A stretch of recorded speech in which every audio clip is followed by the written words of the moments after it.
የወሽ ማርያም አንቺ ነሽ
ገጽያው ኩለንታይ በትምህርተ መስቀል ስሰ ጊዜ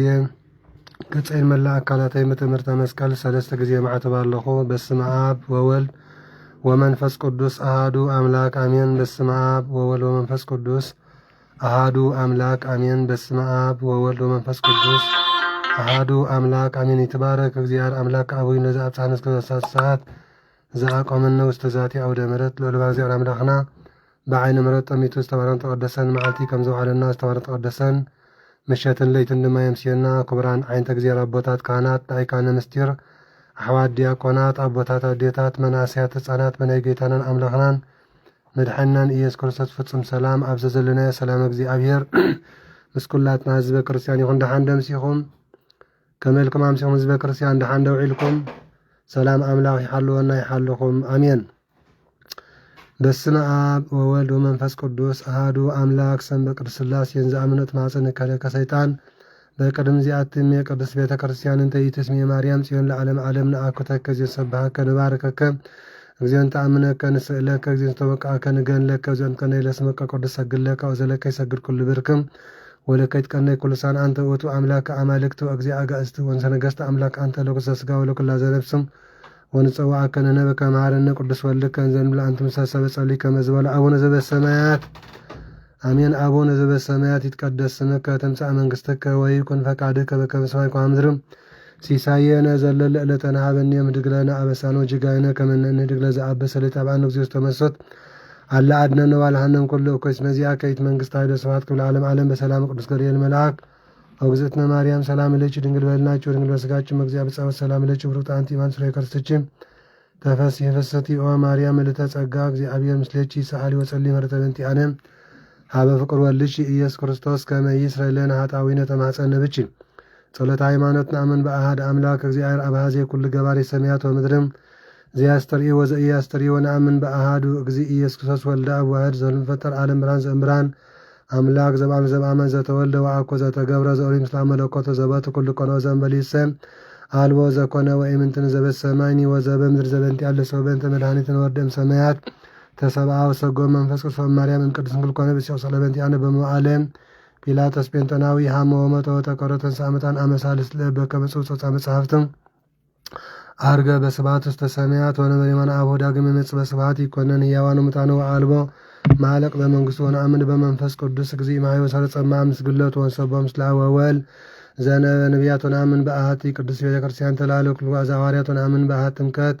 ለሰረታ ኃጢአት ወንሴፈ ሳይመታ ወሕይወተ ዘይመጽእ ለዓለመ ዓለም አሜን። ቅዱስ ቅዱስ ቅዱስ ቅዱስ ያቤት ጸቦት ፍጽሙ ሰማያት ወምድረ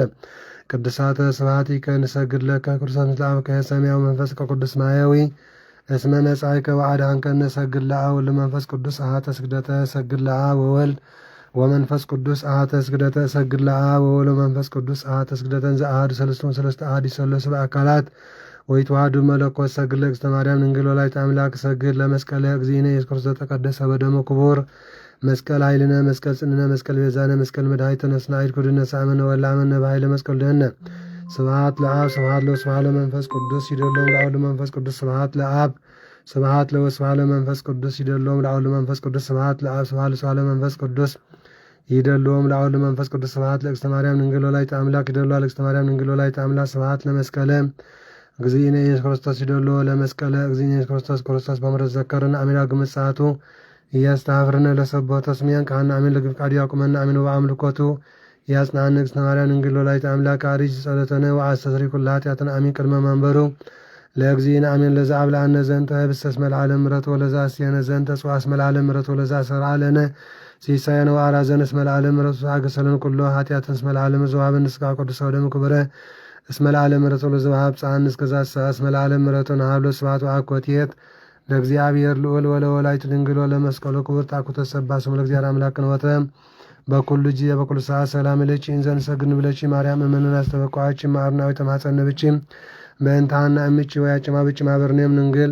ባሪች ጸሎተ እግዝእተ ማርያም ድንግል ወላዲተ አምላክ ተአብየ ነፍሴ ለእግዚአብሔር ታስ መንፈሴ በአምላች መድኃኒየ እስመሪ የማማለ አሞቶን አሁን ዜሳ ያስተበጽኡኒ ኩሉ ትውልድ እስመ ገብረ ይትሃለብ ቅዱስ ምለሳልኒ ለትውልደ ትውልድ ለእለ ይፈርህዎ ገብረ ኃይለ መዝራቱ ወዘሮም ለእለ ያቢህልና ልቦሞን ሰተም ለኃያላን እመናብርቲሆሙ አብይ ውሎታኑ አስገበሙን በረከቶ ለሮህባን ፈኖሙ ራቆሙ ለውላኖ ተወከፎም ለእስራኤል ቁሌው ተዘከረ ሳህሎ ዘይቤሎሙ ለአቡነ አብርሃም ወለዘር እስከ ለዓለም ዓለም አሜን። ስብሐት ለአብ ወወልድ ወመንፈስ ቅዱስ ይእዜኒ ወዘልፈኒ ወለዓለም ዓለም አሜን። ባርክን ቅዱስን ወአንጽን እግዝእትየ ማርያም ወለወለተ ብርሃን በረከትች ህድር በላዕለን በላዕለ ኩልነ ማኅበረ ተንሣኤ ውዳሴ ለእግዝእተ ማርያም ድንግል ወላዲተ አምላክ ዘኢትነበለ ተሰሎስ ጸሎታ በረከታው ምሕረተ ቁሮዳ ያሃሉ ምስለ ኩልነ ህዝበ ክርስቲያኑ ምስለ ኩልነ ማኅበረ ተንሣኤ ምስለ ሀገሪትነ ምድረ አጋዚት ኩለ ዓለም ለዓለም ዓለም አሜን። አክሊለ ምክህነ ወቀዳሚተ መድኃኒትነ ወመሰረተ ንጽሕናነ ኮነ በማርያም ድንግል እንተ ወለደት ለነ ዘእግዚአብሔር ቃለ ዘኮነ ሰብአ በእንተ መድኃኒትነ እምድረ ኮነ ሰብአ ጥይቃ አምላክ ፍጹም ውእቱ እንተ ዘወለደተ እንዘ ድንግል ኢቲ መንክር ኃይለ ወይታ ዘኢትነገር ሰዓ ለነ ቅድስት እስመ በፍቃዱ ወበሰብተ አቡ መንፈስ ቅዱስ መጽሐፍ አዳነነ አብዩቱ ስብሐተ ድንግልናቸው ማርያም ድንግል ፍጽምት ረከብች ሞገሰ እግዚአብሔር ምስሌኪ አንቲ ውእቱ ሰዋስው ዘርኤ ያዕቆብ ዘይበጽሕ እስከ ሰማይ ወመላእክተ እግዚአብሔር ያርጉ ወይወርዱ ውስቴታ ሰዓ ለነ ቅድስት አንቲ ውእቱ እጽ ዘርኤ ምስየ በነደ እሳት ወእቱ ዘውቱ እለ እግዚአብሔር መጽአ ወኀደረ ውስተ ከርስች ወእሳተ መለኮቱ እያዌ ስጋቺ ሰዓ ለነ ቅድስት አንቲ ውእቱ ገራይ ዘኢዘራ ውስቴታ ዘርወፃ ምኔች ፍሬ ሕይወት አንቲ ውእቱ መዝገብ ዘተሳየጠ የሴ ወረከበ ውስቴታ ባህሪ እንኮ ክብረ ዘውቱ መድኃኒነ ኢየሱስ ክርስቶስ ተጸውረ በከርስች ወለቸ ውስተ ዓለም ሰዓ ሌላነ ቅድስት ተፈሲኦ ወላዲተ እግዚእ ሐሴቶሙ ለመላእክት ተፈሲኦ ንጽሕቲ ዘነሆሙ ለነቢያት ተፈሲ እስመ ረከብች ሞገሰ እግዚአብሔር ምስሌኪ ተፈሲ እስመ ተወከፍች ቃለ መልአክ ፍስሐ ኩለ ዓለም ተፈሲኦ ወላዲተ ፈጣሪ ኩለ ዓለም ሰዓ ለነ ቅድስት ተፈሲ እስመ ድልወት ሰሜች ወላዲተ አምላክ ተፈሲኦ መድኃኒታ ለሔዋን ተፈሲ እንተአቶች ሀሊበ ለዘይሰስዮ ለኩሉ ፍጥረት ተፈሲኦ ቅድስት ሰሞም ለኩሉ ሕያዋን ቃዳቢስ ተሳሊበ እንቲአነ ሳይ ለነ ቅድስት ኦ ድንግል ኦ ቅድስት ወላዲተ እግዚእ እስመ ወለች ለነ ንጉሠ መንክር ምስጢር ሀደር ለአሌች ለመድኃኒት ዘአናርም እስመ ይንክር ፈጺመት ቀነጅረ በእንተ አበይ ለእቱ ገባሬ ሰናያት በበዛ መንክር ራእይ ሳይ ለነ ቅድስት ቃለ አብ ሕያው ዘወረደ ውስተ ደብረ ሲና ወሀበ ሕገ ለሙሴ ወከደነ ርእሰ ደብር በጂሜ ወጢስ በጽልመት ወንፋስ በድምፅ ካለ አቅርን ሲቀጽ ለለይ ቆም በፍርሃት ሳይ ለነቅርስ ውትች ዘወረደ ሀቢጭ ወደብር ነባይት በትና መፍቀረ ሰብ ተሰብአ ምኔች ዘእንበለ ወላጥ የፍጽመ ስጋ ንባብ ዘከማነ በመንፈሰ ጥበብ አምላክ ሀደል አሊያ ኮነ ፍጽመ ሰብአ ከመያዶ ሳያጣት ለአደም ወያምሮ ውስተ ሰማያት ወያግባ ሀብዘትካት መንበሮ የሳሎ መሮተ ሰአ ለነ ቅዱስ እበያ ለድንግል ይትካለ ተነግሮ እስመ ጊዜ አርያ መጻማት ላሊያ ዚያድር ውስተ ብርሃን ሀበ አልቦ ዘይቀርቦ ተጸረ በከርሳ ተሳተ አውራሃ ዘይትራይ ወዘይታ ወለተ ማርያም ዘድንግል ይቲም ሳል ለነ ቅዱስ ዘወት በዘርየ ዳንኤል ለብዘተ በትቀም እንደነዋ ዘእንበልዕድ ዘወት ቃ ዘወፃ ማህበ አብ መጻ ወሳም ድንግል ዘእንበለ ዘርአ ብሲ ዋዳነነ ሳይ ለነ ቅዱስ ኮንጫ አስቀኑ ጻው ምራይ አሜን ተታ ሃይማኖተም ለቅዱሳን አበዊን ውጽቶ ላይተ አምላክ ድንግልትም ተወለች ለነ ቃል አብ ኢየሱስ ክርስቶስ መጻ ለመድኃኒትነ ሳይ ለነ ቅዱስ አንቲ እሙ ለብርሃን ክብርቶ ላይተ እግዚእ እንተ ጸርቸ ለቃል ዘይትራይም ድረወለች ቻነበርች በድንግልና በሰባት ማርኮት ያብይች ሳይ ለነ ቅዱስ አይ ልሳን ዘይክል ናይ በዘይት ነገር በእንቲያች ኦ ድንግል ንጽሕት እሙ ለቃል አብ ኮንች መንበሮ ለንጉስ ለዘይ ጸውሮች ርቤል ናስተበጻች ኦብርክቶ ወንዘክር ስንች በኩሉ ትውልደቱ ኦርግ ሰናይት እሙ ለግዚእነ ኢየሱስ ክርስቶስ ሳይ ለነ ቅዱስ ተፈሲኦ ማርያም እሙ አምትስ መለዘ ውስተ ጽንች ይሰቦ መላእክትም ወችርቤል ሰግለቱ በፍርሃት ወስራቤል ዘእንበለ ጽርሐ ሰፎ ከናፊያን ወይብሉ ዝንቱ ውእቱ ንጉሠ ሰብሐት መጽአ እስራኤል ዓለም በይበሳሉ ሳይ ለነ ቅድስት ሳይ ለነ ማርያም እምነ ወሙ ለግዚእነ ወልድች ይማርነ ወማርስቲዮ ይረስየነ በየማን ያቆመነ ወማርስ ይረስየነ ለዓለም ዓለም አሜን።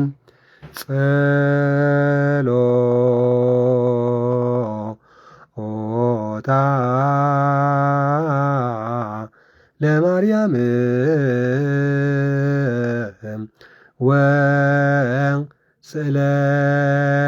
ወስእለታ ለኩልነ ሕዝበ ክርስቲያን ቀበነ ማተ ወልዳ ጸሎታ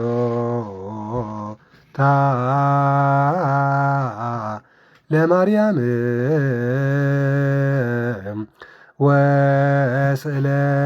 ወስእለታ ለማህበርነ ማህበረ ትንሣኤ ትቀባ ማተ ወልዳ ጸሎታ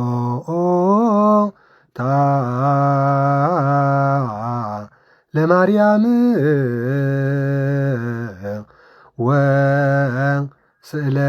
ወስእለታ ለሀገሪትነ ምድረ አጋዚት ኩለ ዓለም ቀባ ማተ ወልዳ ጸሎታ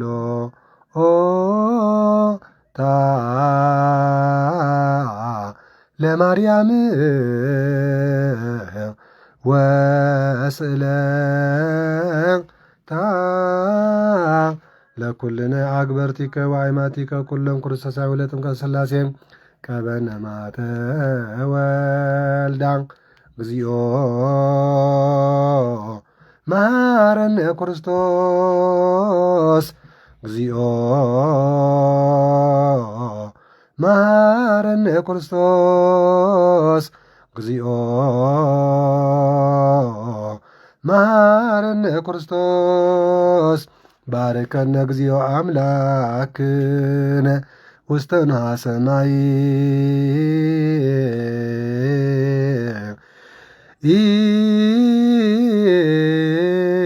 ተወም ከፍ ጸሎተነ ማረነ እግዚኦ ወተሳሃለነ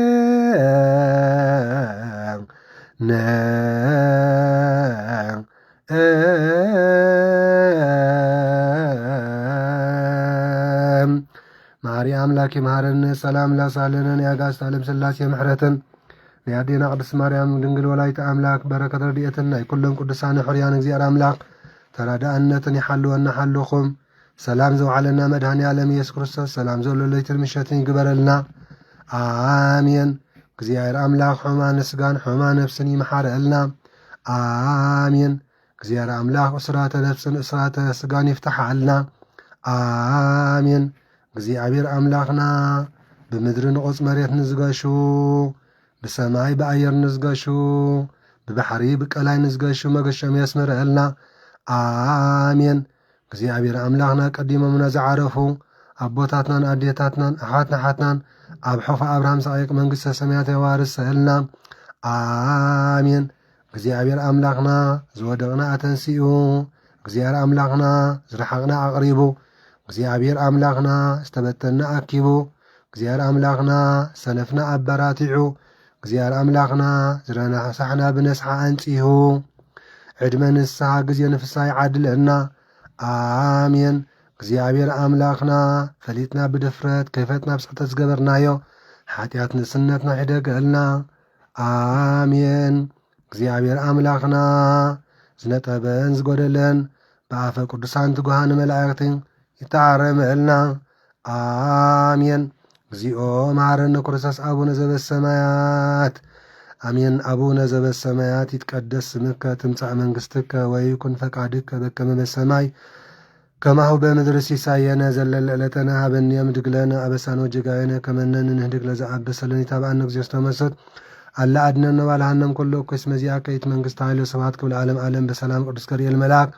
وقزتي يا مريم سلام إليك رنجل بلنا رنجل بسقاش مجزي بيتسوى سلام إليك بروكت أنتي مانستن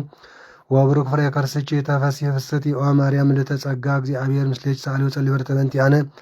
ሀበ ፍቅር ወልድቺ ኢየሱስ ክርስቶስ ከመ ይስረይ ለነ ኃጣዊነ ተማጸነ ብቺ አሜን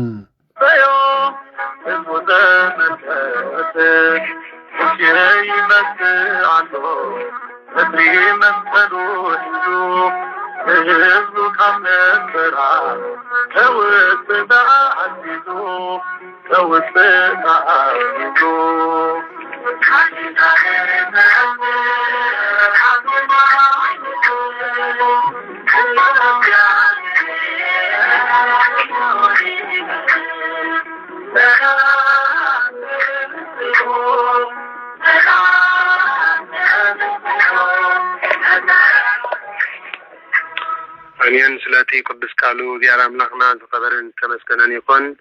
نزق بلد زيارة أملاقنا كودم سكنان أملاقنا وداسيان سبعة سجدات معيد صحايو أنين بار كبران زكرسيان لم يعلت 4 قنبات كان زكتسيلنا وانجيل قدس ماركوس مراف 10 كاف قد حدك 17 حمشتان وانجيل قدس ماتيوس مراف 25 كاف قد 10 كساب 30 حدن زلو قال زيارة أملاك كم السعد كنغرب لكم نفتو أمين لكان كانت نجيتنا إسكروسات كقتلوا كان زتماخروا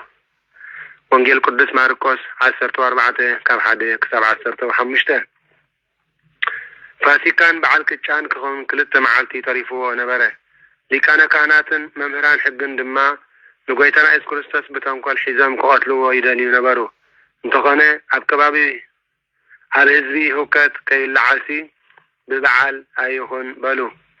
كيتانا مدحنا نسكرسس بدحرزي أبيتانيا شتو كم استقام المهر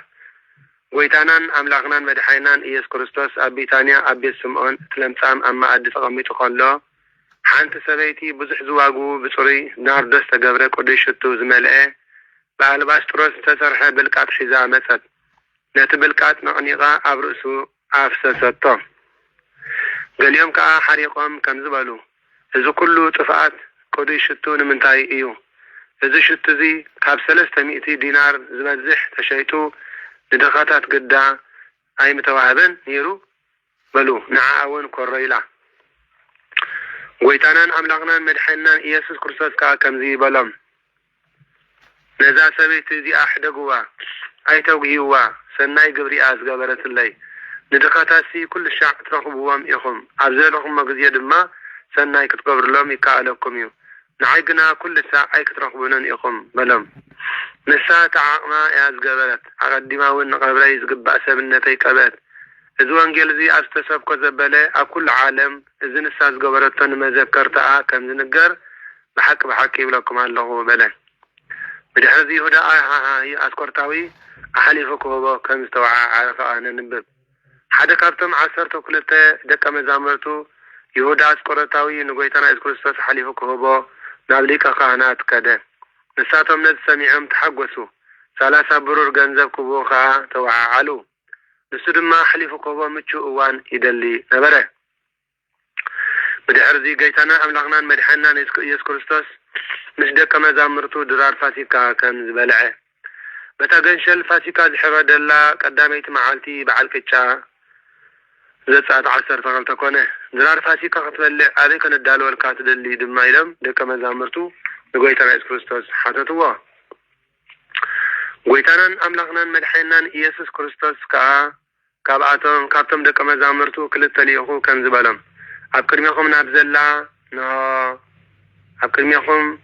ናብ ዘላ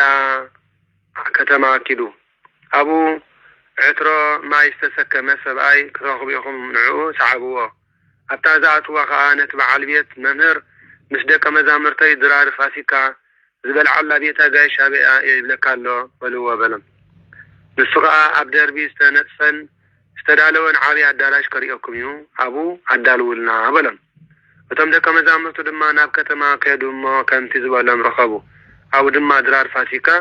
ኣዳለው ምስ መሰ ጎይታና ኢየሱስ ክርስቶስ ምስቶም 12 ደቀ መዛሙርቱ መሰ እሞ አቡ ድማ ተቐመጠ ኣማዲ ተቐሚጦም ክበልዑ ከለው ጎይታና ኢየሱስ ክርስቶስ ሓደ ካባኻትኩም እቲ ምሳይ ዝበልዕ ከምዘት ሕዘን ብሓቂ ብለኩም ኣለኹ በሎም ንሳቶም ከዓ ክጉሂቡ ጀመሩ በብሓደውን ኣነ ደኾነ ኸውን በሉ ጎይታናን ኣምላኽናን መድኃኒናን ኢየሱስ ክርስቶስ ድማ ከም ዝበሎም ሓደ ካብ 12 እቲ ምሳይ ኣብ ጻሕሊ ዘጥሎ እዩ ወልደ እጓልም ህያው ክርስቶስ ብምልክዕ ከምቲ ብዛዕባው ዝተጻሕፈ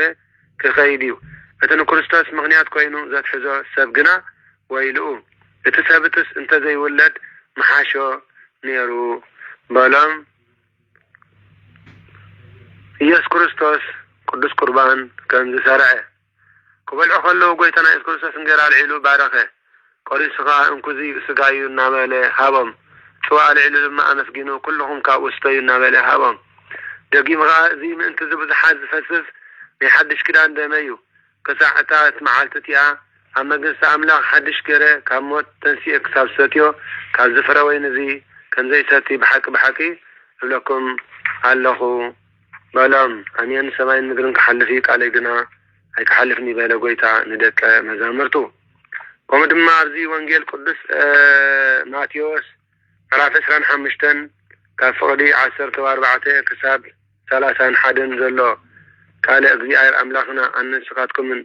ምስ ነንብብ ከም ዝስዕብ ብምባል ሰማያዊ እግዚአብሔር ንዓይንዓኹምን የስተምረና ኣሜን ብዛዕባ መክሊት ዝምልከት ህዝበ ክርስቲያን እግዚአብሔር ኣምላኽ ንነፍሱ ወከፍ ሰብ መክሊት ሂቡ ኣለሞ ኩላትና መክሊትና ብትሕትና ፈሪሃ እግዚአብሔር ብቅድስና ክንሕሉ ሰማያዊ እግዚአብሔር ኣምላኽና ናቱ ቅዱስ ፍቃዱ ይኹን ኣሜን ኣብዚ ወንጌል ቅዱስ ማቴዎስ ምዕራፍ 25 ካብ ፍቕዲ 14 ጀሚር ዘሎ ከምዚ ይብል ብዛዕባ መክሊት ዝምልከት መንግስተ ሰማያት ኢየሱስ ክርስቶስ ከም ተከገይሽ ዝደለየ ሰብ እሞ ንኣገልገልቱ ፀዊዑ ክረብሕሉ ገንዘብ ዝሃቦም እዩ ስለዚ ንቑሑ ሓደ 5 መክሊት ዝሃቦ ኣሎ 5 መክሊት ንዝሃቦ ሰብ ረብሓ ኣለዎ 2 መክሊት ዝሃቦ ኣሎ 2 መክሊት ንዝሃቦ ሰብ ረብሓ ኣለዎ 1 መክሊት ዝሃቦ ኣሎ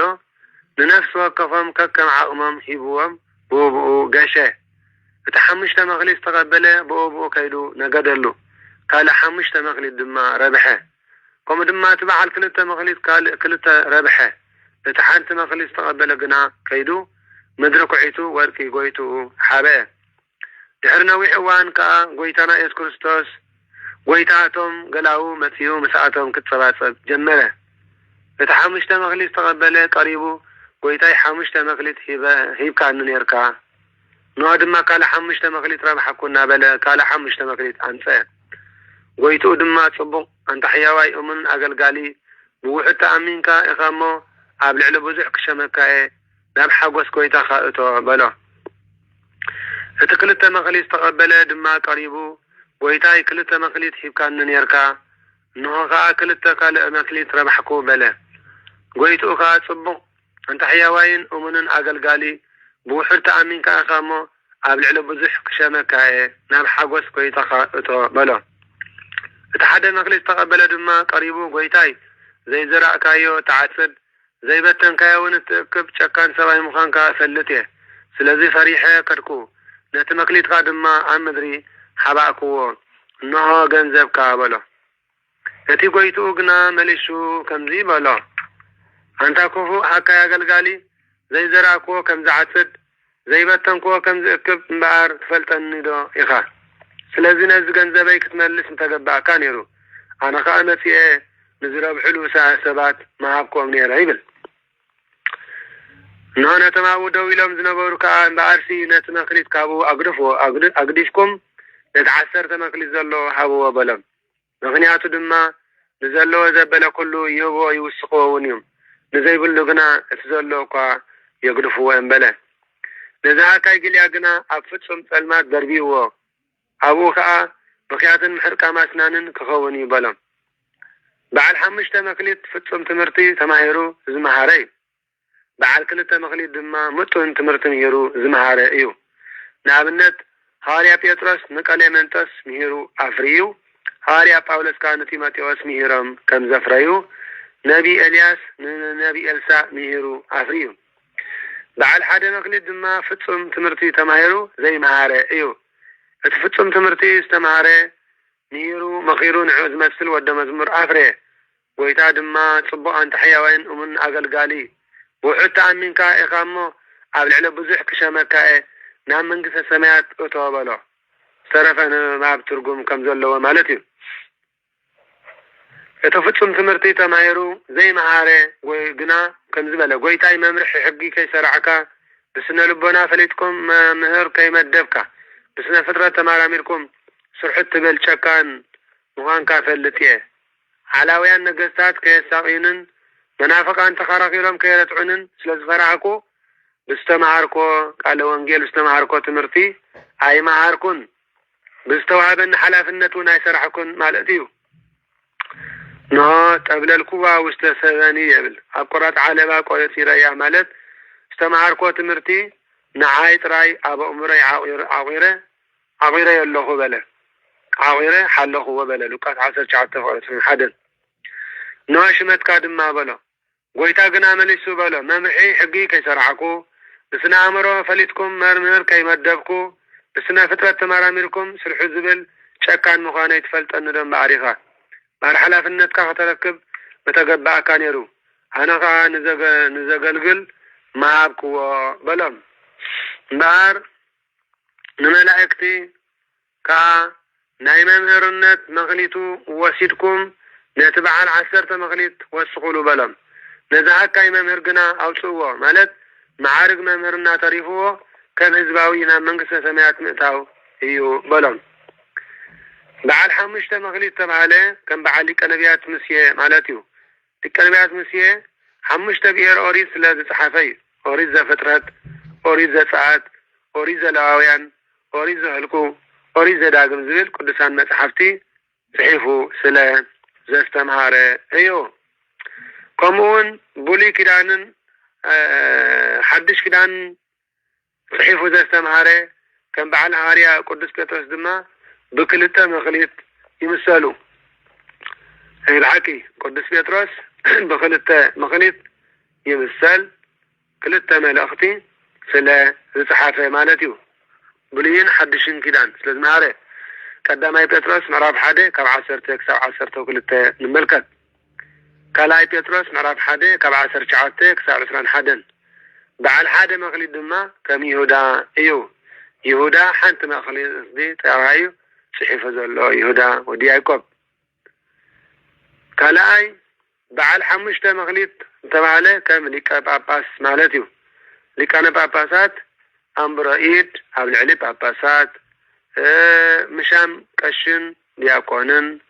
ምጥማቅን ምቁራብን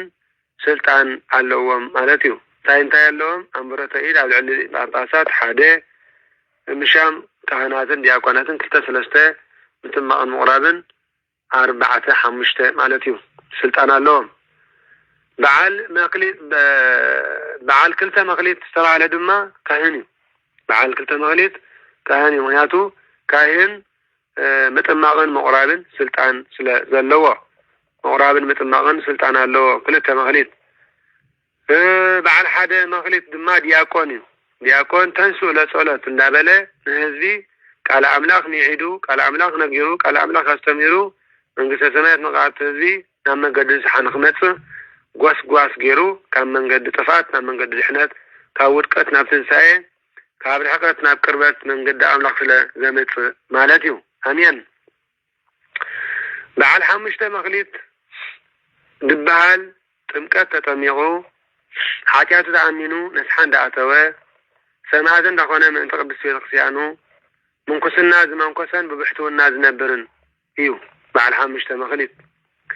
በዓል 2 መክሊት ዝበሃል ድማ ጥምቀት ተጠሚቁ ኃጢአቱ ተአሚኑ እንዳተናስሐ ቃል አምላክ ዓቂቡ ዝነብር ማለት እዩ በዓል 1 መክሊት ከዓ ጥምቀት ተጠሚቁ ግን ግብሪ ዘይብሉ ማለት እዩ ጥምቀት ሒዝዋ ዝነብር ስለዚህ ጌታናን አምላክናን መድሓናን ኢየሱስ ክርስቶስ እዚ ኩሉ እዚ ነው አስተማረ ብዛዕባ ምንጻእ ክርስቶስን ምስላ መወዳእታ ፍርድን ወልደ እጓለም እያ ክርስቶስ ምስ ኩሎም መላእክቱ በክብሩ ኣብ ዝመጸሉ ግዜ ሽዑ ኣብ ዝፋን ክብሩ ክቕመጥ እዩ ኩሎም ህዝብታት ድማ ኣብ ቅድሚኡ ክእከቡ እዮም ዋሳ ኣነጋጊዕ ካብ ጣል ከም ዝፈሊ ከምኡ ንሱ በብወገኖም ክፈላለዮም እዩ ብለና ንኣባጊዕ ብየማኑ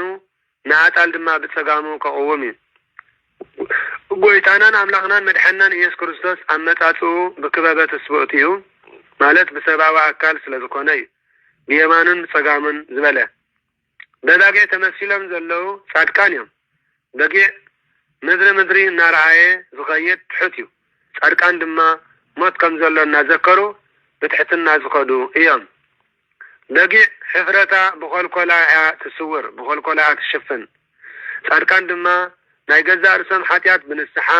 ኃጢአት ብጻየም ድማ ብትዕግስቲ ዝስውሩ እዮም ሳልሳይ በጊዕ ምስ በረረት ንግዚኡ ኣይትምለስን እያ ጻድቃን ድማ መኒኖም ምስከዱ ናብ ዓለም ኣይምለስን እዮም ባጣል ተመሲሎም ዘለው ሓጥኣን እዮም ምክንያቱ ከዓ ጤል ሕፍረታ ብጭራ ኣይትኸውንን እያ ሓጥኣን ድማ ናይ ገዛ ርእሶም ኃጢአት ብንስሓ ናይ ብጻየም ኃጢአት ካብ ብትዕግስቲ ኣይስውርን እዮም በለ ሽዑ ንጉስ ክርስቶስ ብየማኑን ዘለው ከምዚ ክብሎም እዩ አንቱም በረከተ ገሪዛን ዝሓደረኩም መርገመ ገባብል ዘይብልኩም በረከተ ነፍስን ዘለኩም ናይ አቦይ በረኻት ዓለም ከይተፈጥረ ኮሎ ብጣዕሚ ብመዓዛ ብብርሃን ዝተዳወለወልኩም መንግስተ ሰማያት ንዕውረሱ ይብሎም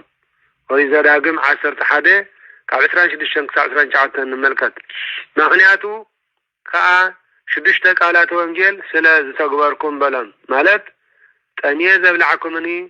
ጸሚየ አስተኹምኒ ጋሻ ኮይነ መጽየ ተቀቢልኩምኒ ዓሪቀ ከዲንኩምኒ ሓሚመ በጻሕኩምኒ ተኣሲረ መጽኢኩም አጸናናዕኩምኒ ክብሎም እዩ ካብዚ 6 ቃላት ወንጌል 3 ጠሚየ ዓሪቀ ተኣሲረ ዝብል ንሃብታማት ዝምልከት እዩ እቲ 3 ጸሚየ ጋሻ ኮይነ ሓሚመ ዝብል ንድኻታት ዝምልከት እዩ ንጽሙእ ተስትዮ ዝሕል ጣሳ ማይዶ የብልካን ንጋሻ ተሕድረሉ ምዕረፍ ዶ የብልካን ንሕሙም እትበጽሓሉ እግሪ ዶ የብልካን ከም ዝብል መጽሓፈ ዮሐንስ አፈወርቂ ምዕራፍ 31 ክፍሊ ተግሳጽ ማለት እዩ ሽዑ ጻድቃን ከምዚ ኢሎም ክምልስሉ እዮም ኦጎይታ መዓዝ ጸሚኻ ርኢናካስ ኣብሊዕናካ ወይ መዓዝ ጸሚኻስ ኣስቲናካ መዓዝ ከጋሻ ኮንካ ርኢናካስ ተቀቢልናካ ወይ ዓሪቅካስ ከዲንናካ መዓዝ ሓሚምካ በጽሕናካ መዓዝ ከተኣሲርካስ ናባኻ መጺና አጸናኒዕናካ ዳበሉ ክዛረብ እዮም ድሕሪ ንጉስ ክርስቶስ እቲ ሓደ ካብዞም ዝነኣሱ ኣሕዋተይ ዝገበርኩሞ ንዓይ ከም ዝገበርኩሞ ብሓቂ ይብለኩም ኣለኹ ኢሉ ክምልሰሎም እዩ ዝነኣሱ ኣሕዋተይ ዝበሎም ብዕድመ ዝነኣሱ ብመዓርግ ብድኽነት ትሕት ኢሎም ዝረአዩ እዮም ብድሕሪዚ ኣብ ጸጋሙን ዘለው ከም ዝክብሎም እዩ አንቱም መርገመ ገባብል ዝሓደረኩም ርጉማን ካባይ ርሕኩም ናብትን ሰይጣንን መላእክቱ ዝተዳለወ ናይ ዘላለም ሓወዩ ኪዱ ይብሎም ምክንያቱ ጠሚየ ኣይብላዕኩምንን ጸሚየ ኣየስተኹምንን ጋሻ ኮይነ መጽየ ኣይተቀበልኩምንን ዓሪቀ ኣይከደንኩምንን ሓሚመ ኣይበጽሕኩምንን ተኣሲረ ናባይ መጽኢኩም ኣየጸናናዕኩምንን ይብሎም ሽዑቶም ኣብ ጸጋሙ ዘለው ኦጎይታ መዓዝ ጸሚኻ ርኢናካስ ዘየብላዕናካ መዓዝ ከጸሚኻ ርኢናካስ ዘየስትናካ መዓዝ ከጋሻ ኮንካ መጽኢኻ ዘይተቀበልናካ ወይ ዓሪካ ዘይከደናካ ወይ ሓሚምካ ዘይበፅሕናካ ወይ ተኣሲርካ ዘይፀነናዓናካ ኢሎም ክምልሱ እዮም ሽዑ ንጉስ ክርስቶስ እቲ ንሓደ ካብዞም ዝነኣሱ ብኣይ ዝኣምኑ ኣሕዋተይ ዘይገበርኩሞ ንዓይ ከም ዘይገበርኩሞ ብሓቂ እብለኩም ኣለኹ ኢሉ ክምልሰሎም እዩ ሽዑ እዚኣቶም ናብ ናይ ዘለዓለም ስቃይ ጻድቃን ግና ናብ ናይ ዘለዓለም ህይወት ክኸዱ እዮም በለ ጎይታ ሰማይን ምድርን ክሓልፍ እዩ ቃለይ ግና ኣይክሓልፍን እዩ ካብ ሕጊ ንእሽተይ ቃል ካብ ትሓልፍ ሰማይን ምድርን ክሓልፍ ይቐልል ሓንቲ ቃል ካብ ትሓልፍ ሰማይን ምድርን ክሓልፍ ይቐልል በለ ጎይታ ደቀ መዛሙርቱ ንኣምን በቃለ ወንጌልከ ቅዱስ ኦ ጎይታ ብቅዱስ ወንጌል ንኣምን ኣድሕነና ኣሜን ኣሜን ኣሜን ኣሜን ኣሜን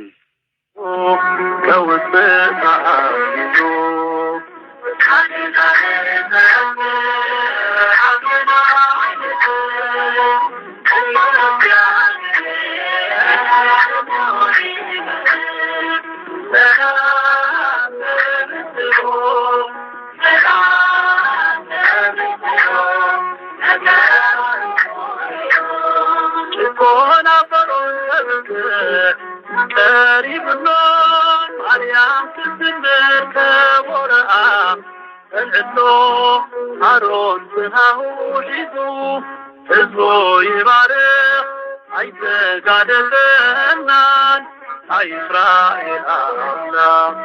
هويتي مسيعتو فقنا مسن كحزو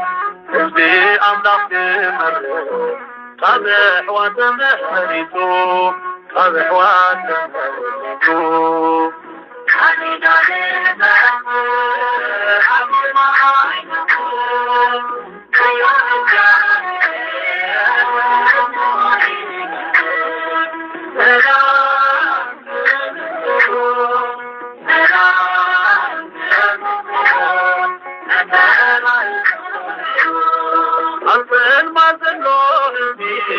برهان كريم أمات بيتن أبو المؤمن بدي نزمور مستنا يا ريت نصر الحبيب إنه تداليو اسمع نصريو تدعى فهمنانو ريسي أبير أولوس بالكندم تريو تأمر تريو تأمر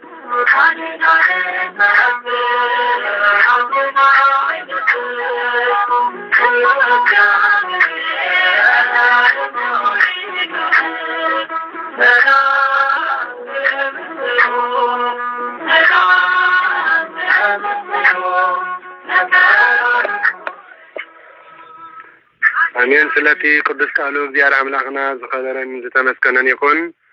سلتي قدس قالوا مدينة عالم كبرن مسكانان أملاقن وداسيا سبحات سجداتن نعو يبسحيو آمين بارار كبران عين تقضي أبير أبوتات كانت لا كان مستير حوات دياكونات أبوتات هديتات مناسيات السانات بناقيتانان أملاقنان مدحنان إيس كريستوس فتسم سلامن بردية دينا أسمالي ولا أملاكن تردانت كلهم قدسانن እንዳኣመና ናይ ሎሚ ዕለት 4 ጉንበት ዓመታዊ በዓላትን ወርሓዊ በዓላትን ዘስተምረና ቅዱስ መጽሓፈ ስንክሳር ካብ ዝቀጽልና ናቀርበልኩም ኣሚን ሎሚ ዕለት 4 ጉንበት ዓመታዊ በዓል ዝኽሪ ዕረፍቶም ንኣቦና ቅዱስ ዮሐንስ ሊቀ ጳጳሳት ዝሃገረ እስክንድርያ እዩ ኣቦና ቅዱስ ዮሐንስ መበል 19 ሊቀ ጳጳስ ዝሃገረ እስክንድርያ ኮይኖም ዝተሸሙ ቅዱስ ኣበዮም أبنا قدس يوحنس كابتسان نتمات حزام يوم بنابرا منكسنا أبقدام أسكتيس عبيم أبنا قدس يوحنس معالت بتصام سجداتن ليت ما صولتن من باب متحفتن يزوترو نبارو أبنا قدس يوحنس نهزبام دما بغداسيا سبكات وانجيلن اندا فتفامو تكاعت تكونو أقلقلت بيتا كريستيان شاملام نبارو أبنا قدس يوحنس لكا باباس فساليكانا باباسات زاقر اسكندريا نها أب منبر باتريارك قدس ماركوس وانجيلاو دما كتاب علات عرفتم بتحتنان بتوفايناتن أقل قالو أبنا قدس يوحنس صلاة من ጸጋ ረድኤቶምን ምስኩላትና ህዝበ ክርስቲያን ይኹን አሜን። ካልኣይ ዓመታዊ በዓለ ዝኽሪ በረኸቶም ንቅዱሳን አቦታትና አቦና ቅዱስ ሶሲማ አባ ቅዱስ ሽኖዳ እዩ። ጸሎቶምን ጸጋ በረኸቶምን አይፈልየና አሜን አሜን አሜን። ወርሓዊ በዓላት ናይ ሎሚ ዕለት 4 ጉንበት ዘሎ ወርሓዊ በዓላት ምስንሪ ከም ዝስዕብ የስተምረና እግዚአብሔር አምላኽና። ሓደ ወርሓዊ በዓለ ዝኽሮም ንጻድቃን አቦታትና አብርሃ ወአጽብሃ ነገስታት አክሱም እዩ። አቦታትና አብርሃ ወአጽብሃ ነገስታት አክሱም ጸሎቶም ጸጋ በረኸቶምን ምስኩላትና ህዝበ ክርስቲያን ይኹን አሜን። እዞም አቦታትና ጻድቃን አብርሃ ወአጽብሃ ኣብ ሃገረ አክሱም ዝነብሩ ነገስታት ኮይኖም ጻድቅ አቡነ ሰላማ ከሳቴ ብርሃን ታቦተ እግዚአብሔርን ንዋየ ቅዱሳትን ንቅዳሴ ዘድልይ ኩሉ ነገራትን ሒዞም ጳጳስ ኮይኖም ተሸይሞም ካብ ሃገረ ግብፂ ናብ ሃገርና ምስኣተው ብ330 ዓመተ ምህረት 18 ታሕሳስ ኖ ብማርሳ ተክላይ ብቀይሕ ባሕሪ ገይሮም ብዛፅዕ ገይሮም ናብ ናግራን ዝበሃል ስፍራ ቦታ ናይ ስሕል መፅዮም ኣብኡ ተቐመጡ። ድሕሪ እውን ናብ ገዳም ደብረ ሲና መፅዮም ተቐመጡ። ስለዚ አቡነ ሰላማ ከሳቴ ብርሃን ማዕርገ ጵጵስና ሒዞም ንዋየ ቅዱሳትን ወንጌልን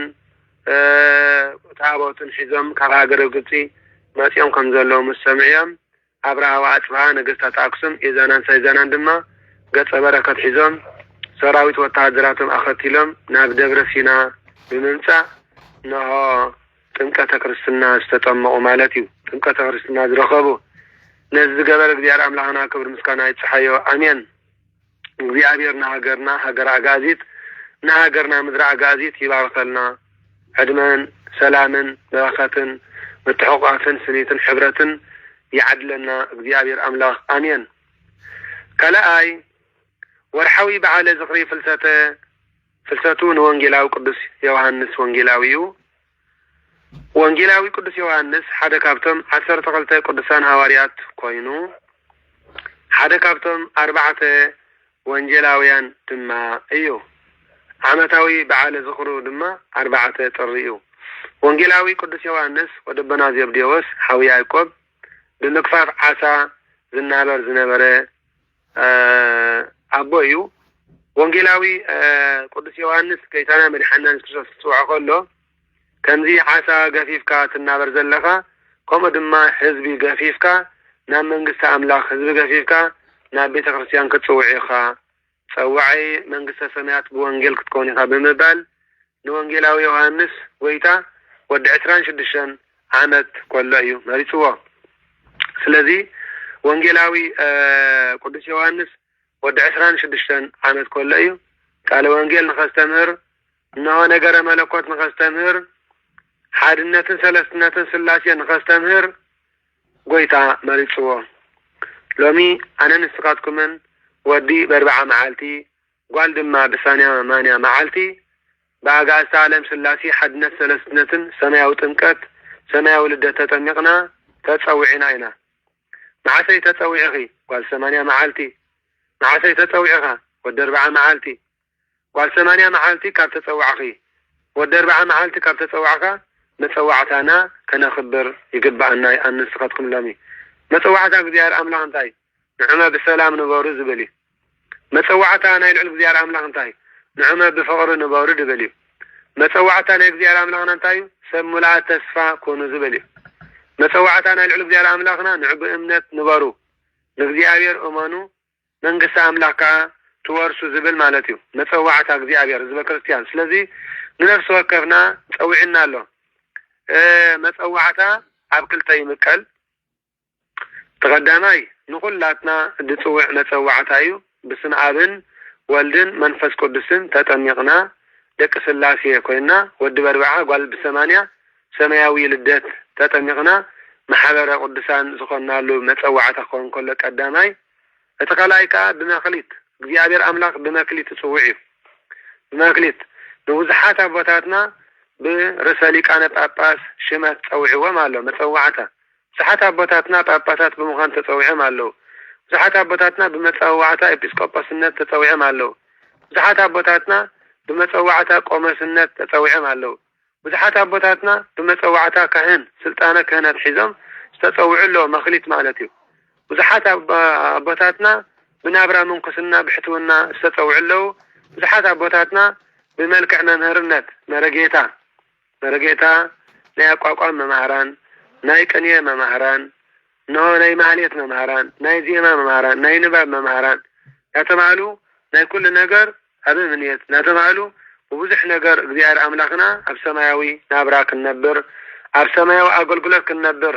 አብ ሰማያዊ ህይወት ክንነብር በመገድጽና ቅዱስና ክንከይድ መጸዋዕታ ይብሎ ከም ድማ በመልክዕ ዲያቆናቱን መጸዋዕታ እግዚአብሔር አምላክ ይብሎ መኽሊት ከም ድማ አቦታት አዴታት መናእስያት ህፃናት ህዝበ ክርስቲያን በሐፈሻ ምእመናን በአስራት በኩራት በምጽዋት ማለት እዩ ምጽዋት አስራት በኩራት በመሃብ አብቀድመ እግዚአብሔር ወመናት ክንከውን ንነዳያን አሊና ንድኻታት አሊና ንጽጉማን አሊና አነን ንስኻትኩም ኩሉ ግዜ በጾምን በጸሎትን በስግደትን በምጽዋትን በነስሐን ቅዱሳን መላእክት በመንባብን ድልዋት በመኮይና በመኽሪ አበ ነፍሲ ካህን ተጓሲና በመኽሪ አባት ነፍሲ ቀሺ ተጓሲና ናይ ዘለዓለም ዓለም ህይወት ክንወርስ ድልዋት ክንከውን ከምዝግባአና ኩላትና በአምላክ ተጸውዕና ኢና አቱም ትጽዑርን ጸር ዝኸበደኩምን ንዕመና ባይንዑ አነ ካዕርፈኩም አርዕተይ ጽሩ ካባይ ድማ ተማሃሩ ንነፍስኩም ካዕረፍ ተኸትረክቡ ይኹም ይልናሎ ዘዓለም ዚያ ንመን ደይትከብዶ ንኹሉ ፍጡር ፈተና ኣለዎ ይዕበይ ይንአስ ይብዛሕ ይውሓድ ይኽበድ ይቕለል ብዘየገድስ ዓይነታት ፈተና ዝተፈላለየ ነገር ክኸውን ይኽእል እዩ ኣብ ዓለም ወዲ ሰብ ከከምቲ ዘለዎ እዩ ዝፍተን ከከምቲ ዝነብሮን ከከምቲ ዘለዎን ብመጠንቲ ዝናበሮ ዘሎ ናብራ ዝተወሰነ ፈተና ኣለዎ ማለት እዩ ስለዚ ካብ ኩሉ ክፉእ ዘበለ ፈፂምካ አልሕነና እምበር ኣብ ፈተና ኣይተእትወና ኢልኩም ጸልዩ አቶም ጾርን ጾር ዝኸበደኩምን ናባይንዑ አነ ካዕርፈኩም አርዕተይ ጽሩ ካባይ ክትማሃሩ ነፍስኩም ድማ ዓረፍቲ ክትረኽቡ ኢኹም አርዕተይ ፈኩሽ ጾረይ ድማ ቀሊል እዩ ናይ ዘላለም ህይወት እንኩ መንግስቲ አቦይ ይህበኩም ኣለኹ ኢልና ጎይታ ማለት እዩ ስለዚ ኣብ ዓለም ብዙሕ ዓይነት ፈተና ኣሎ ፈተና በበይኑ ክኸውን ይኽእል እዩ ከከምቲ ንነብረሉ ሃገርን ከከምቲ ንነብረሉ ቦታን ከከምቲ ንነብረሉ ደረጃ ናይ ናብራን ህይወትን ግዜን ደኣ ይፈላለ እምበሪ ኣብ ዓለም ፈተና ደይብሉ ፍጡር ወዲ አዳም የለን ማለት እዩ ግን ንእግዚአብሔር አምላክ ተዳሒዝና ንእግዚአብሔር ዝሓዘ ወለዶ ምንም ዝጎድሎ ነገር የለን ንልዑል እግዚአብሔር አምላክ ዝሓዘ ሕብረተሰብ ምንም ዝጎድሎ ነገር የለን እግዚአብሔር ሙሉእ በኩልሄ እግዚአብሔር ኣብ ኩሉ ሙሉእ ስለዝኾነ እግዚአብሔር በኩሉ ቅዱስ ስለዝኾነ ምስቲ ቅዱስ ዝለገበ ድማ ቅዱስ ኮይኑ ዝነብር ማለት እዩ ምስቲ ንጹሕ ዝኾነ እግዚአብሔር አምላክ ዝነብር ሰብ ብንጽሕናይ ህይወቱ ዝመርሕ ምስቲ ቅዱስ ዝኾነ እግዚአብሔር ዝነብር ሰብ ህይወቱ ብቅድስና እዩ ዝመርሕ እሞ እዚ ክንገብር እግዚአብሔር አምላክና ቅዱስ ፍቃድ ይኹን ስለዚ ወንጌላዊ ቅዱስ ዮሐንስ ሐዋርያ ንኽኸውን አገልጋይ አምላክ ንኽኸውን ሰባኺ ወንጌል ንኽኸውን ኣብዚ ዓለም እዚኣ ጨው ኮይኑ ንዓና ከመቅር ንብዙሓት ኣብ ጸልማት ዝነብሩ አሕዛብን ህዝብን ቃለ ወንጌል አስተምሂሩ መንገዲ ብርሃን ንኽመርሕ መብራህቲ ዝነድድ ሽምዓ ኮይኑ መንገዲ ብርሃን ንኽመርሕ ብጎይታና ኢየሱስ ክርስቶስ ዝተሸመ መጸዋዕቱ ዘኽበረ ቅዱስ ሐዋርያ እዩ ካብ 12 ሐዋርያት ሓደ እዩ ካብ 4 ወንጌላውያን ድማ ሓደ እዩ ዮሐንስ ዘንስር ተባሂሉ ተጸውዒ ዘሎ መጀመርያ ቃል ነበረ ቃል ኣብ አምላክ ነበረ ቃል ድማ አምላክ ነበረ እንዳበለ ምስ ናይ ኦሪት ዘፍጥረት ምዕራፍ 1 ኣወሃሂዱ ምስ ናይ ኦሪት ዘፍጥረት ምዕራፍ 1 አስተኻኺሉ ኩሉ ነገር ነገረ መለኮት ናይ ጎይታናን መድሓኒትና ኢየሱስ ክርስቶስ ዘስተምሃረ ቅዱስ ሐዋርያ እዩ ወንጌላዊ ቅዱስ ዮሐንስ ስለዚ ወዲ 26 ዓመት ተጸውዒ ሐዋርያ ንኽኸውን ጓል 26 ዓመት ሎሚ ኣበይ ኣለኺ ተናሲሕክ ዶ ትኮኒ ኣበይ ኣለኻ ተናሲሕካ ዶ ትኸውን ወዲ 26 ዓመት ወንጌላዊ ቅዱስ ዮሐንስ ምስ ጎይታናን መድሓኒትና ኢየሱስ ክርስቶስ 3 ዓመት ቃለ ወንጌል ተማሂሩ ኣብ እግሪ ጎይታ ኮይኑ ጎይታና ኢየሱስ ክርስቶስ ኣብ መስቀል ክስቀል ከሎ ንድንግል ማርያም ወላዲተ አምላክ ክቅበላ ከሎ ዮሐንስ ወንጌላዊ ወዲ 29 ዓመት ነይሩ ወዲ 29 ዓመት ወንጌላዊ ቅዱስ ዮሐንስ እዲና አስማሪያ ወላይታ አምላክ ኣብ ዕፀ መስቀል ብዓርብ ስቅለት ተቀቢልዋ ማለት እዩ ሎሚ ደቂ 19 ዓመት ከመይ ኣሎ ባህሪና ደቂ ተባዕትዮ ይኹን ደቂ ኣንስትዮ ደቂ 19 ዕድመና ሎሚ ከመይ ኣሎ ባህሪና ህይወትና ከመይ ኣሎ ኣብ 20ታት ዕድመ ዘለኹም ኣብ 30ታት ዕድመ ዘለኹም ኣብ 40ታት ዕድመ ዘለኹም ዘለና ኩሉ ኣብ 50ታት ዕድመ ዘለኹም ዘለና ህዝበ ክርስቲያን ኣብ 60ታት ዕድመ ዘለኹም ዘለና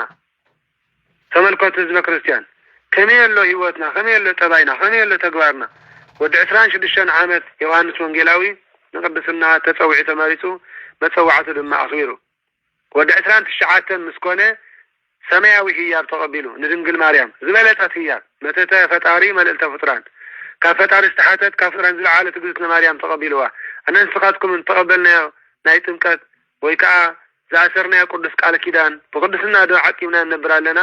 እግዚአብሔር ብዙሕ መክሊታት ይብደሎ ሓዳርካ ዓቂብካ ከይተፋታሕካ ሓደ ምስ ሓንቲ ሓንቲ ምስ ሓደ ምንባር ንገዛርሱ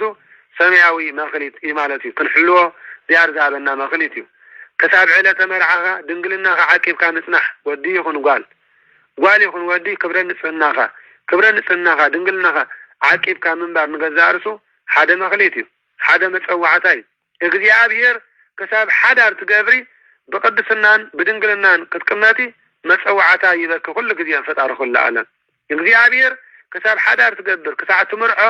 ክሳብ ዓቕሚ ኣዳም ኣኺልካ ሓዳርካ መርዓኻ ክሳብ ትገብር ብቅድስናን ብንጽህናን ነው ክትነብር እግዚአብሔር መፀዋዕታ ይበካይ መፀዋዕታ አለ ማለት እዩ ተመልከቱ ህዝበ ክርስቲያን ዕድመ ቁልዕነትና ዕድመ ህፃንነትና ዕድመ ንእስነትና ኩሉ ብዘይ ሓደ ወልፊ እንተጠመና እንጀራ ንበልዕ እንተፀማዕና ማይ ንሰቲ እንተቆረርና ንክደን እንተረስሒና ንሕፀብ እንተደኺምና ድማ ንዕርፍ ካብዚ ወፃኢ ኩል ነገር ግን ሓጢአት ሒዚ ዝመፅእ ስለዚ መክሊትካ ዘኽበርካ ዲኻ መፀዋዕታኻ ዘኽበርካ ዲኻ መክሊትክ ዘኽበርክ ዲኺ መፀዋዕታኻ ዘኽበርክ ዲኺ ናይ ብሓቂ ዕድመ 20ታት ዘለኺ ሓብተይ መዓረይ ዕድመ 20ታት ዘለኻ ሓወይ መዓረይ ዕድመ 25 ደለኹም ደለኽን ዕድመ 30 ዘለኻ ካብ ወልፍታት ናፃ ዲኹም እግዚአብሔር መፀዋዕታ ይህብ ሳንቡእና ብንጽህና ክንዕቅቦ ልብና ብንጽህና ክንዕቅቦ አፍና ብንጽህና ክንዕቅቦ የእዛና ብንጽህና ክንዕቅቦ የዒንትና ብንጽህና ክንዕቅቦ አዳውና ብንጽህና ክንዕቅቦ ሁሉ ካብ ጨጉር ርእስና ክሳዕ ጽፍሪ እግርና ንብረት አምላክ ስለዝኮና ንብረት እግዚአብሔር አምላክ ስለዝኮና ንብረት አምላክ በቅድስናን ብንጽህናን ክዕቀብ ከም ዝግቦ እግዚአብሔር መፀዋዕታ የምጻልና ማለት እዩ ተመልከቱ ስለዚህ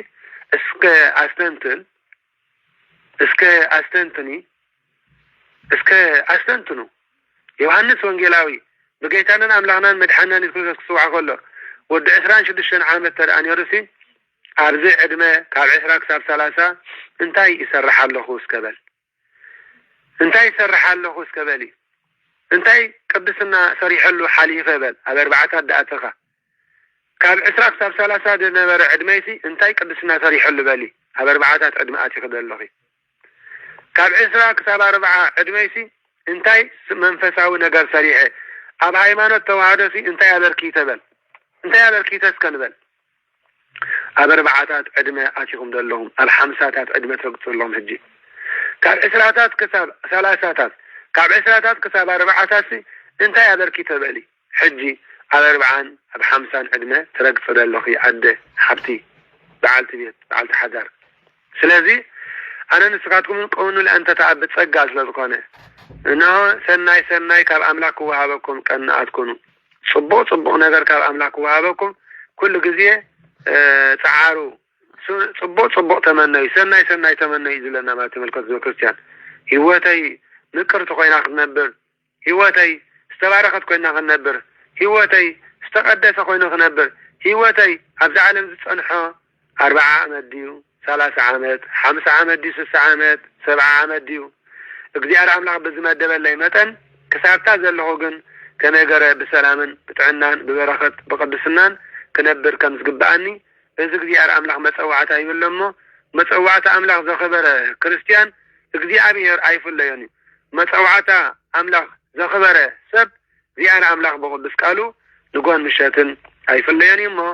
መንፈስ እግዚአብሔር ምስ መን ይነብር ምስቶም መጽዋዕታ ናይ እግዚአብሔር ዘኽበሩ ሕብረተሰብ እሞ ነዚ ክንገብር አምላኽና ኢየሱስ ክርስቶስ ቅዱስ ፍቃዱ ይኹን አሜን። ናይ ወንጌላዊ ቅዱስ ዮሐንስ በረኸት ረዳ ይፈልየና ዮሐንስ ወንጌላዊ 99 ዓመት እዩ ኣብዚ ዓለም ዝገይሩ ብድሕሪ ዕርገት ጎይታ ናይ ክርስቶስ ንሰማይ ተዓረገ ኖ 70 ዓመት እዩ ቃል ወንጌል አስተምሂሩ ማለት እዩ። ጸሎት ረድኤቱ ይሕደረና 4 ጥሪ ዝውዕል ዓመታዊ በዓል ዮሐንስ ወንጌላዊ። ስለዚ ቅና መንእሰይ ተዋህዶ ቅና ዮሐንስ ወዲ 29 ዓመት ኮሎ እዩ ንድንግል ማርያም ሰማያዊት ህያብ ተቀቢልዋ ቅና ካብ አምላኽ እንታይ ክትቅበል ተዳሊኻ ኣለኻ እንታይ ህያብ ቅንኢ ካብ አምላኽ እንታይ ህያብ ክትቅበል ተዳሊኻ ኣለኺ ኣብ ሃይማኖት ከዘለካ ኣኽብሮት ከመይ ኣብ ሃይማኖት ከዘለካ ተገዳስነት እንተዋህዶ ከመይ ጓል ተዋህዶ ኣብ ሃይማኖት ከዘለካ ተገዳስነት ኣኽብሮት ከመይ ወዲ ተዋህዶ ንቃሕ ተስእለ ጸሎት ንቕሒ ተስእለ ጸሎት ቃል አምላኽ አንብቢ ሓደራ እግዚአብሔር ክብር ምስጋና ይጽሓዮ ግዜ ንስነትና በቅድስና ንሓልዎ ግዜ ንስነትና በጥንቃቄ ንሓልዎ ግዜ ንስነትና ብፈሪሃ እግዚአብሔር አምላኽ ንሓልዎ ብትሕትና ብምክብባር እግዚአብሔር ክብር ምስጋና ይጽሓዮ አሜን። ሳልሳይ ወርሓዊ በዓለ ዝኽሪ ሰማዕትነቱ ንሐዋርያ ቅዱስ እንድርያስ እዩ። እንድርያስ ማለት ትርጉሙ ተባዕ ተሰካም መስቀል ማለት እዩ። ሐዋርያ ቅዱስ እንድርያስ ሓደ ካብቶም 12 ቅዱሳን ሐዋርያት እዩ። ሐዋርያ ቅዱስ እንድርያስ ቅድሚ ሐዋርያ ክኾን ምምራፁ ተማሃራይ ናይ መጥመቐ መለኮት ቅዱስ ዮሐንስ እዩ ነይሩ።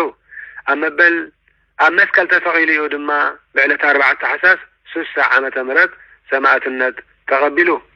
ናይ ሐዋርያ ቅዱስ እንድርያስ ጸሎትን በረኸትን ኣይፈለየና አሜን። ራብዓይ ወርሓዊ በዓለ ዝኽሪ ሰማዕትነቱ ንሐዋርያ ቅዱስ ሐናንያ ኤጲስቆጶስ ዘሃገረ ደማስቆስ ወርያ እዩ። ሐዋርያ ቅዱስ ሐናንያ ሓደ ካብቶም 72 ቅዱሳን አርድእቲ ናይ ጎይታናን አምላኽናን መድሓንናን ኢየሱስ ክርስቶስ ኮይኑ ንሐዋርያ ቅዱስ ጳውሎስ ድማ 3 ዓመት ዝኣክል ወንጌል አስተምሂሩ ብስም አብን ወልድን መንፈስ ቅዱስን ዘጠመቆ ቅዱስ አቦ እዩ።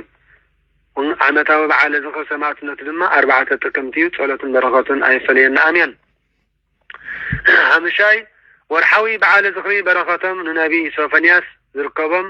12 ኣሽቱ ናይ ቅዱስ ቤተክርስቲያንና ነቢያት እዩ። ጸሎተ ኩሎም ነቢያት እግዚአብሔር አምላኽና ይክፈለና አሜን። ንነቢያት ብትንቢቶም ንለመላእክት ብተልእኮኦም እግዚአብሔር አምላኽና ንመላእክት ብተልእኮኦም ንነቢያት ብትንቢቶም ንሐዋርያት ብመጎሰ ስብከቶም ንጻድቃን ብጸሎቶም ንሰማዕታት ብደሞም ንቅዱሳን ብስግደቶም ዝተቀበለ ንዓይኒ ዓኻትኩም እውን ብዓይኒ ምሕረቱ ጠሚቱ መንገዲ ሰላምን መንገዲ ህይወትን በረኸት ቅድስናን ይምርሐና።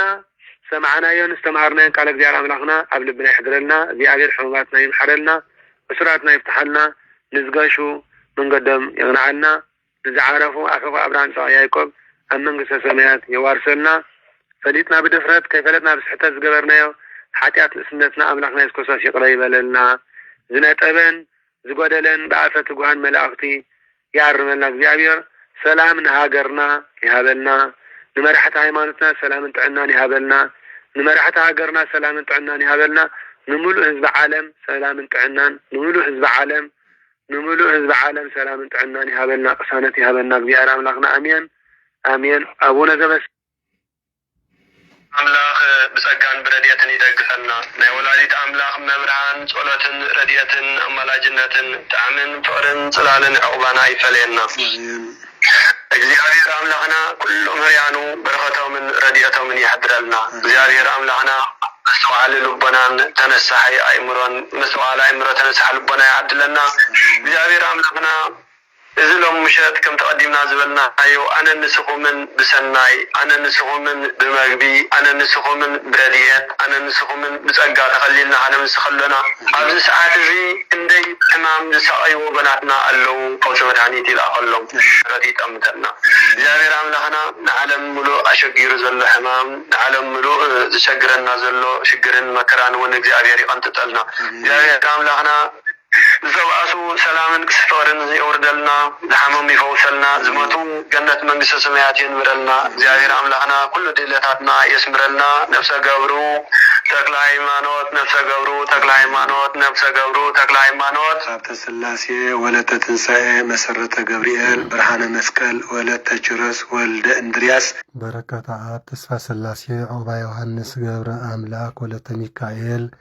ሙሉእ ብርሃን ተክለ ሚካኤል ተክለ ሚካኤል ተክለ ሚካኤል ወለተ ማርያም ኃይለ ገብርኤል በረከተ አብ ዘአማኑኤል ወልደ ናትናኤል ተስፋ ጊዮርጊስ ወለተ መስቀላ ጸጋ ዘአብ ክፍለ ማርያም ወለተ አምላክ የማነ ብርሃን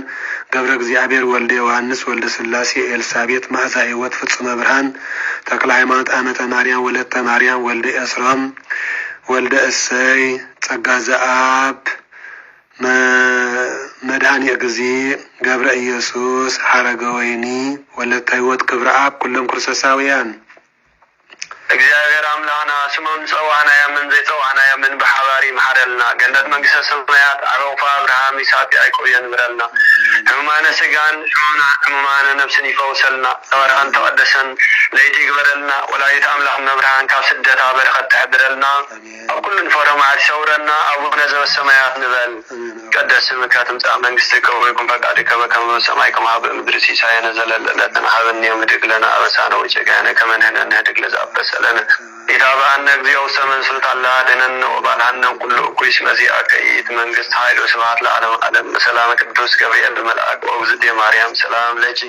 ድንግል በሕሊናኪ ወድንግል በሥጋኪ በእግዚአብሔር ጸባእ ሰላም ለኪ ብሩክት አንቲ እምአንስት ወብሩክ ፍሬ ከርሥኪ ተፈሥሒ ፍስሕት ኦ ማርያም ምልዕተ ጸጋ እግዚአብሔር ምስሌኪ ሰአል ወጸልይ ምሕረተ በእንቲአነ ኀበ ፍቁር ወልድኪ ኢየሱስ ክርስቶስ ከመ ይስረይ ለነ ኃጣውኢነ ይፍታሕ ወይስረይ ያንጽሕ ወይድኅ እግዚእነ ወአምላክነ ወመድኃኒነ ኢየሱስ ክርስቶስ ወልዱ ለብሩክ ከሳቴ ብርሃን ስልጣን በዘወሃቦሙ ለአበዊነ ሐዋርያት አንቱም ወአቡየ ካህናት ወአቡየ ዲያቆናት እድ ወአንስት አዕርጉ ሕፃናት ብሔራተ ወጓለማውታ ኩኑ ፍቱሐነ ወንጹሐነ ወተወፈዩ ብርሃነ በአፉ ለመንፈስ ቅዱስ እግዚአብሔር ይረስየኒ ይረሲክሙ ድልዋነ ለመንግስተ ሰማያት እግዚአብሔር ይፍታማይ ስራ ኃጢአት እግዚኦ መሐረነ ክርስቶስ ንበል 12 ጊዜ እግዚኦ መሐረነ ክርስቶስ እግዚኦ መሐረነ ክርስቶስ እግዚኦ መሐረነ ክርስቶስ እግዚኦ መሐረነ ክርስቶስ እግዚኦ መሐረነ ክርስቶስ እግዚኦ መሐረነ ክርስቶስ እግዚኦ መሐረነ ክርስቶስ እግዚኦ መሐረነ ክርስቶስ እግዚኦ መሐረነ ክርስቶስ እግዚኦ መሐረነ ክርስቶስ እግዚኦ መሐረነ ክርስቶስ እግዚኦ መሐረነ ክርስቶስ زعلت أي محرنا زمزي حلونا المنجس أملاك بالوقت يورنا كودما بنت جزتنا مريم محرنا كريستوس نبل عشر توكل تجزية بنت جزتنا مريم محرنا كريستوس بنت جزتنا مريم محرنا كريستوس بنت جزتنا مريم محرنا كريستوس بنت جزتنا مريم محرنا كريستوس بنت جزتنا مريم محرنا كريستوس بنت جزتنا مريم محرنا كريستوس بنت جزتنا مريم محرنا كريستوس بنت جزتنا مريم محرنا كريستوس بنت جزتنا مريم محرنا كريستوس بنت جزتنا مريم محرنا كريستوس بنت جزتنا مريم محرنا كريستوس بنت جزتنا مريم محرنا كريستوس بنت جزتنا مريم محرنا كريستوس እግዚእ ወአምላኬ ወመድኃኔ ኢየሱስ ክርስቶስ ስረይ ኃጢአቴ ወኃጢአተ ኩሉ ሕዝብከ ኩኑ ፍቱሐነ ወንጹሐነ ወተወፈዩ ብርሃነ በአፉ ለመንፈስ ቅዱስ እግዚአብሔር ይፍታማይ ስራ ኃጢአት ይፍቴ በረከተ ቅዱስ ጴጥሮስ ጳውሎስ ይትር በላዕሌከ እግዚአብሔር ልዑል ይባርክ እግዚአብሔር ልዑል ይቀድስ እግዚአብሔር ይባርኩም ገጹ ይብርሃልኩም ኃጢአትኩም ይደበልኩም እግዚአብሔር ይፍታማይ ስራ ኃጢአት አሜን። ተመስገን ፈጣሪ ሁሉ ዓለም ሰላም አለ ኃይሉ ሰላም ዘፈጸመና ክብር ምስጋና ፀሐይን ፈጣሪ ሁሉ ዓለም አሜን አሜን ክብር ያብሩ ሰላም ያረፈበና ተመስገን ፈጣሪ አሜን በሉ ብሩክ ለይቲ ግበረልና እግዚአብሔር አምላክ እግዚአብሔር መስኩልና ይሁን አሜን አሜን ሰላም ሰላም አቦ ሰላም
نتفطر فطور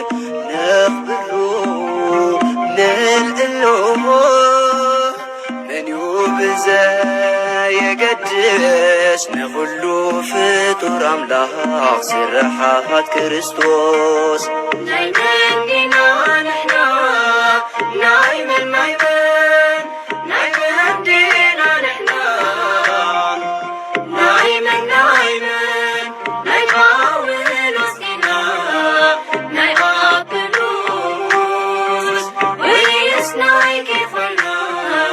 ناي كريستوس نايقاول وسطنا نايقابلوس ويسناي كيفنا ناي كريستوس سبكلت لبي أهاينخون حد لبي نحاس انتا يكون حيزنا لبنا سدهنزيز نخاين فاضر زفلي نمرو زقزي نتمتنا بقرانيو وحلينا هانا نكتا نايمن دينا نحنا نايمن نايمن نايمن دينا نحنا نايمن نايمن نايقاول وسطنا نايقابلوس ويسناي كيفنا ناي كريستوس نايقاول وسطنا نايقابلوس ويسناي كيفنا ناي كريستوس مفل لاي مبتتان زي ركب وربحا أبشكر زوديع زي كدف بدحان لا معنا حدك نسوه متفين عن قينو إشارات لباسي أكنها ماسينو نايمن دينا نحنا نايمن نايمن نايمن دينا نحنا نايمن نايمن نايقاول وسطنا نايقابلوس ويسناي كيفنا ناي كريستوس نايقاول وسطنا نايقابلوس ويسناي كيفنا ناي كريستوس نحنا نايمن نغنى نفلت مجمرتا ناي كريستوسينا ناي جيل وعويتا نايمن دقا كنكوين دلي عنونا لومي نستوئلون بهن نايمن هنا نحنا نايمن دينا نحنا نايمن نايمن نايمن دينا نحنا نايمن نايمن نايقاول وسطنا نايقابلوس ويسناي كيفنا ناي كريستوس نايقاول وسطنا نايقابلوس ويسناي كيفنا ناي كريستوس بلو وانا لونا زفسسنا دمو حمامنا فويسو نسو بحمامو أملخنا فغريو تويني فلالي نقسقس بحادنك نبتي سهل عليك